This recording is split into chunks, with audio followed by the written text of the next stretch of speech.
Hey, Jerry. What's going on, man? Pronounce your last name. Okay, so it's Teixeira. In Portuguese, it's Teixeira. And how long have you been doing body weightlifting? Exclusively since my son is 8. Well, he'll be 8 in a few months, and I started around the time we had him, so about 8 years. Have you developed all this on your own, and how have you mixed it in? Because I think your daughter, you mentioned your daughter's a gymnast as well. So I've been exposed to gymnastics culture, and I'm looking at. I mean, she was 9 years old, and she was super fit, even at that age. But then you start seeing Right. boy gymnasts, girl gymnasts as they get older, high school, collegiate, and their physiques are impressive. And so I knew from observing, I was like, okay, I can do, they can do it. So if they Right. can do it, I can do it. And they're not lifting weights. They're just None. lifting themselves. Yeah. None. And so, yeah, there's not, I mean, there's little tiny dumbbells for weighted stretches and stuff, but yeah, there's no weight room in the gymnastics facility. I bought a pull-up bar and I started out with a basic doorway pull-up bar. You stick it up in Yep. your doorway. Yep. So I knew, okay, I can do push-ups, pull-ups. I couldn't do single leg squats at the time, but I knew there was pistol or single leg squats. I thought, okay, I'm going to do these exercises. And then I looked at gymnasts, and there's stuff like iron cross and planche. That stuff's way more advanced. But I knew from looking at that okay, I'm here, and there's these super advanced exercises here. How do I get from here to there? How long do you work out a day, typically? For my strength training, it's about 45 minutes. I'll do about 45 minutes. For most people, 20 to 30 minutes. You can do the stuff integrated in your day in like a checklist format. And by the end of Yep. the end of the day, you leave the office, you drive home, your workout's already done. You go home to your family. It Yep. took no extra time. That's what I love about it. It's So like instead of having to wait until the end of the day or a set amount of time, it's like I can have a long conference call or something, and I'm like, you know what? I think I'm just going to go do push-ups now. Conference call is done, and it's enjoyable, like to kind of just do that in the moment. Is there any exercise that you feel you need to do with weights, or are you able to almost do everything you need to do with body weightlifting? by necessity, with body weight type movements, you have to build full body strength across the entirety of the musculature. So I think especially for people when they're first starting out, and it can scale to infinite difficulty no matter how advanced you are, but especially for when people first get on a journey where they say, hey, I want to get healthy. I honestly, truly, not just because I teach it, but I truly believe that calisthenics is the superior discipline because you literally have no choice but to develop everything, and you won't have weak links, you won't have Right, a right. balanced musculature. It really lends itself well to the busy person, to the busy parent, to the busy professional. So the thing that I like about the body weight strength style training is like you could literally just stand up and use the back of your chair and knock out your push-ups or your dips or whatever. There's Yep, yep. anywhere. I mean, it could be done anywhere. What are the downsides? What are the Um, myths that people go, oh, if you do that, you got to have well, weights if you're going to do this thing. Like, there's a skill progression that you've got to work through where you're right, learning the skill, which is a double-edged sword because one of the thing that hooked me when I decided, okay, I'm going to work out at home. I didn't decide at that point I'm going to do this forever. I just thought I was going to do this till my son was old enough to get back to the gym, like I did with my daughter. And what happened is I was humbled because it was so difficult. I was like, wow, this is not easy. And so the challenge of it, so to give you the best way I can illustrate that's like when I was 19, I think I bench pressed for the first time. I was in the Marine Corps, went to the gym, and I did a bench press. Well, at around 35, when I was feeling burned out with the gym, with the traditional gym, hmm I was still just doing a bench press. There was more weight on the bar, but I'd learned right. nothing. I mean, it was a bench press. A bench press in 20 when you're 20 is a bench press when you're 60. But now, 8 years into doing this, and I'm not at an iron cross yet, but I'm not that far off. So I'm thinking within a year, I'm thinking if you know where an iron cross is, you think a gymnast in the Oh Olympics, yeah, and they're and yeah, they're yeah. That's hanging, right. There's rings and they're hanging there and they're just suspended in the air.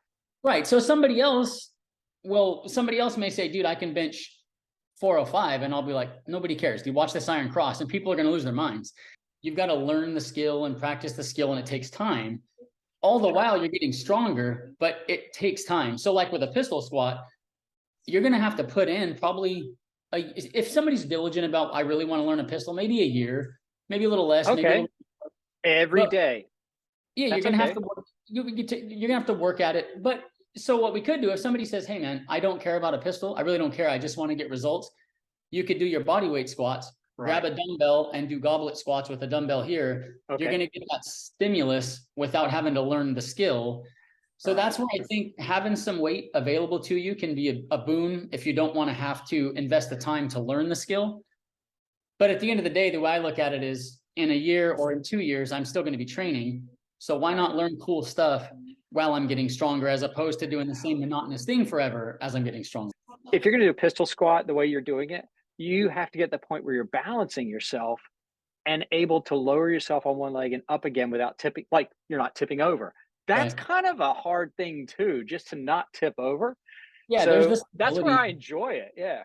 Yeah, there's the stability component, which if you think about trying to give yourself the best shot to not get injured as you age, Right. balance and stability are big. Because if you think about it, most people, when they do go to the gym, they'll do everything: leg press, leg extension, everything single, I mean, sorry, 2 legs, bilateral. Sure, sure, And the sure, problem sure. there is you're never training that stability component. And when people, you know, you probably have friends, family, whatever, in real life, they're like, oh, I was going down the stairs and heard a pop. Well, that's because your body's so weak in an unstable position, or when one limb is down versus the other. Where Mm, if you actually train that, and you can train that at the gym, you can use weights. I'm not suggesting that that's not possible if you're using weights, but in my programming and what I teach people, that kind of stuff's baked in. Once you get a standard right. body weight squat down, then we start doing the Cossack or side to side squats. Then you start working on your pistol squats with Yeah. assistant. For someone who wants to start doing this, is It, there it any age? there's no like, oh, I'm too old to start this. And in fact, Right. when I used to lift with barbells, I would have, you know, joint pain here and there. My low back hurt. And once I gave that up and went strictly into calisthenics, like nothing hurts my back. I mean, I do think it lends itself very well to being a joint friendly, connective tissue friendly Yep. methodology training. I've got a lady who I work with one-on-one. She's 76, she might be 77 now, but she was 76 when we started working together. And she started out, we had her doing push-ups on the kitchen counter. Right. And now after So about a year, kind of leaning at an angle, not fully.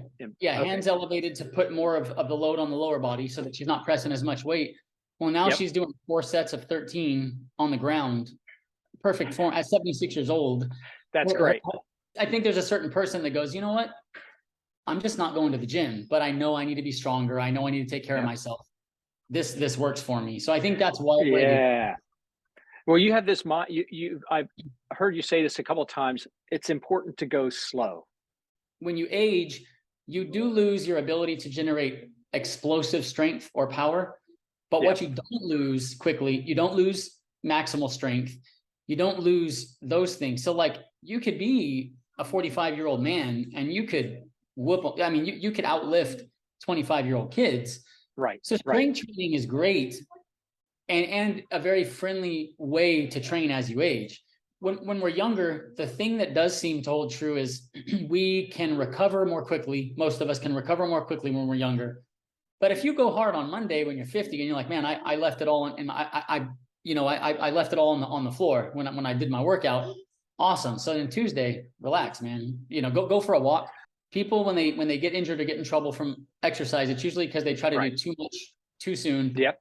High of intensity. So take it slow as far as your progression, but then your repetitions, I also favor going slow. I don't mean excessively slow, but a lot of people, they're banging out push-ups, right? So no, we don't want to bang out push-ups. Okay. What we want to do is do push-ups properly.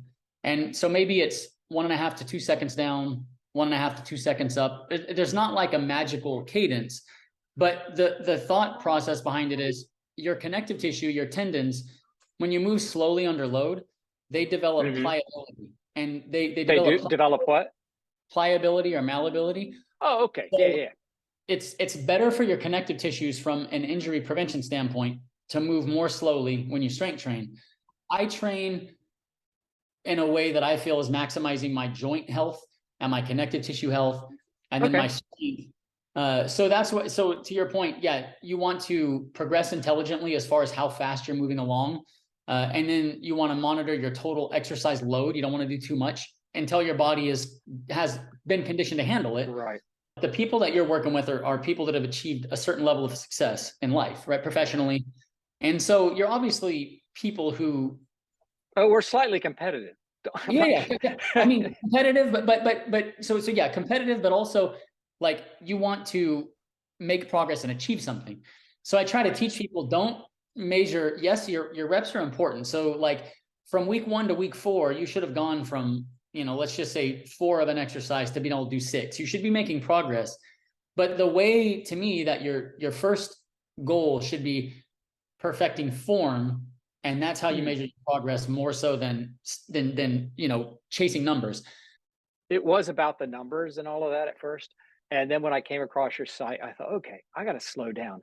And I got to tell you, I couldn't do one pull up at first. And the day that I did one pull up, like an honest pull up, chin above the bar, chest in, I felt like $1,000,000. Like, and all I did was one pull up. But I got to the point where I could do one honest pull up and it felt great. And to Right. the point where I was having to stop myself and going, I'll just go down and do 5 more. I'll just see what it's like. No, go easy, and the next day will come. It's okay. So no, Yeah. I gotta thank. I really appreciate you, Jerry, and I'll put the links down. As they say, put the links down below.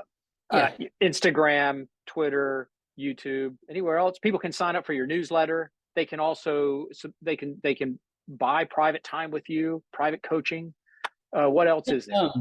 Bodyweightstrength.fit is just my website where you can sign up for the newsletter there. You can put a link. Good.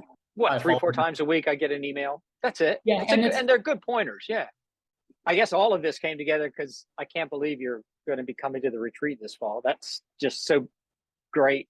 my goal for like with the retreat, meeting people, and hopefully the thing I can help them leave with is the realization that taking care of your body and your physical health Yeah. is not a big time consuming process, and it can fit within all the other stuff you've got going on easily. It's fun. It really is. And that's okay. So I don't want to put any pressure on you, but give me a timeline for this Iron Cross. What do you think? well, my goal is to have it by the end of this year. All right. So that's No pressure. Yeah, I'm not putting any pressure on you, but that's a good goal. As you say, I mean, I saw the video of you the other day. You're going up a rope, free-handed, no legs, and you set a record at 43 with a weighted vest on. Yeah, that I was 40. That was awesome.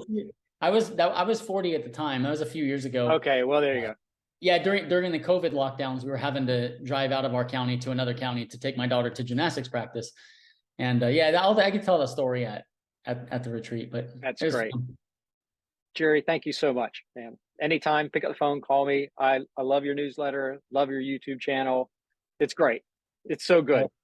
I'm glad I got to know you, Phil. I appreciate it, man. Take care, buddy. Have a good one.